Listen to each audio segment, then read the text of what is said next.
Blackwood Castle stood on a hill. It was old and dark. No one went there. People said it was haunted. The wind howled through the broken windows. The sound was like a scream. The castle was a scary place. One night, lightning flashed. The castle was lit up for a second, then everything was dark again. Blackwood Castle was waiting. "I dare you!" Max shouted. He was talking to his friends, Ben and Emily. They were looking up at Blackwood Castle. "No way," Emily said. "That place is creepy." "Are you scared, Emily?" Max teased. Ben put his hand on Emily's shoulder. "It's okay to be scared," he said. "That place is terrifying." The friends walked inside the castle, their footsteps echoing through the vast, empty halls. The air was thick with an eerie silence, broken only by the occasional creak of the ancient wooden doors. It was cold and damp, the kind of cold that seemed to seep into their bones, making them shiver despite their warm clothing. The walls were covered in a thin layer of moisture, glistening in the dim light.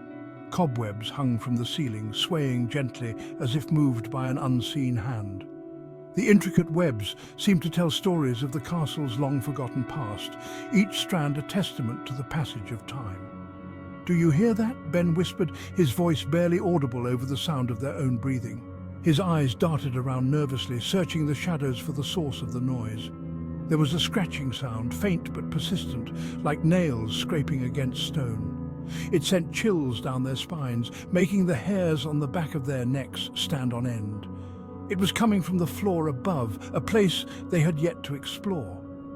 The thought of what might be waiting for them up there filled them with a sense of dread. A cold wind blew through the hallway, carrying with it the faint scent of decay.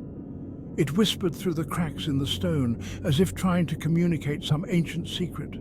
The flames in their lantern flickered, casting eerie shadows on the walls. The light danced and wavered, making it difficult to see clearly.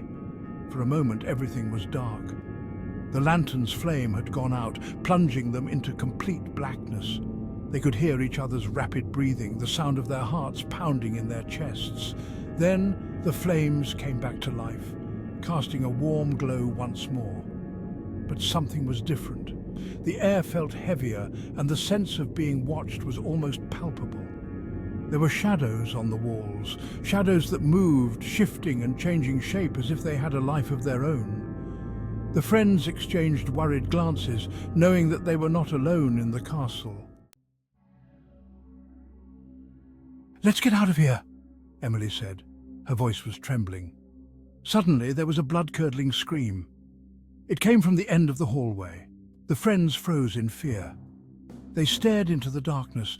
A figure emerged from the shadows. It was tall and white. It floated towards them. Emily screamed again, her voice echoing through the eerie silence of the castle. Ben, sensing her fear, grabbed her hand tightly, trying to offer some comfort amidst the growing dread. They ran down a narrow, winding staircase, their footsteps echoing off the cold stone walls. The air grew colder and the shadows seemed to stretch and twist around them. At the bottom, they stumbled upon a hidden door, partially concealed by cobwebs. Pushing it open, they found themselves in a secret room, untouched by time. The room was small and dusty, filled with the scent of old wood and forgotten memories. Cobwebs hung from the ceiling, swaying gently in the draught.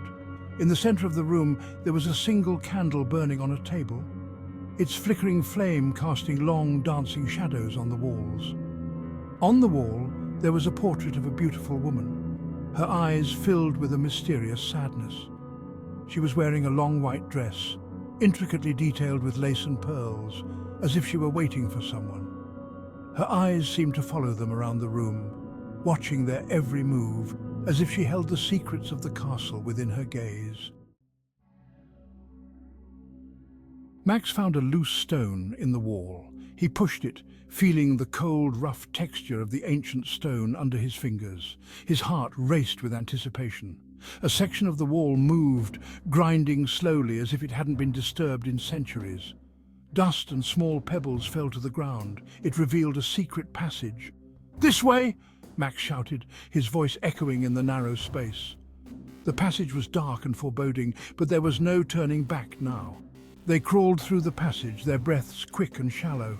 The air was damp and musty, filled with the scent of earth and old stone. It was dark and narrow, barely wide enough for them to squeeze through. The walls seemed to close in on them, adding to the sense of urgency. Finally, they came out of the passage, emerging into the cool night air. The stars above were a welcome sight after the claustrophobic tunnel. They were outside the castle. They ran and ran, their feet pounding against the forest floor. The trees around them seemed to blur as they sped through the night. They didn't stop until they reached the safety of their homes, collapsing in relief.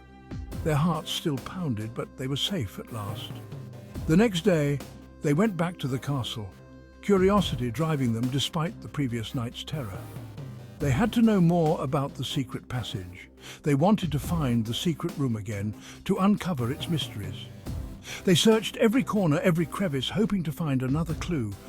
But the castle was just an empty shell, its grandeur long faded. The walls were crumbling and the rooms were filled with debris. The secret room was gone, as if it had never existed. They stood in the empty stone room, wondering if it had all been a dream.